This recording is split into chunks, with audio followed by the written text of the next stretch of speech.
Hi guys! For today's video, mag-unboxing ta ka nagabot akong parcel gikan sa TikTok. So worth 1,353 na siya guys, no. Tuganahan kay kuan ni mag-unboxing kay madugangan na pud ang akong kuan ba investment sa akong ukay journey. So una na ako napalit is katong half body girl mannequin nga tag 600 plus man to sa una, no.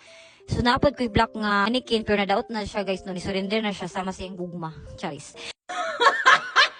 Bitaw sunod na ako napalit katong mahalon nga tag 3K plus na shipping fee pag yun mahimo siya nga 4K kapin kay para lagi mo gwapa pud ang dagway sa tong picture ug dali ra siya mahalin no sa nina kay catchy kayo sa siya tan-awon. So mo to guys nagapila-pila nagapila-pila sa akong anak si Inday. Kaya si Inday gamay ingon ana na siya guys ug na ako'y i-unbox kay maritis kay ba kay makaingon siya niya dulaan sumano ko din siya mi toys na mi kumana din siya. So lisod kay mag-unboxing ba kayo ana gina siya niya. Imbis ka nang magamit ko ka ng cutter, sus kuyawan ko bakit makalit og tunga. Nya masama doy pastilan Lord.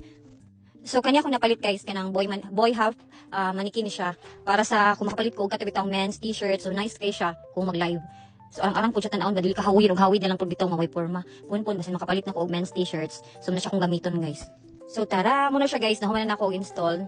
So di ba nice kay siya, worth it pud gihapon ako magpalitan na niya kay 1,000 naman kapin unya. Nice ba pud siya kay wala siya kanang nakumi or naunsa. So the best gyapon kay ning TikTok guys, you know. So abang-abang mo sa akong next nga unboxing guys kay basin siya na ang akong i-unbox, no?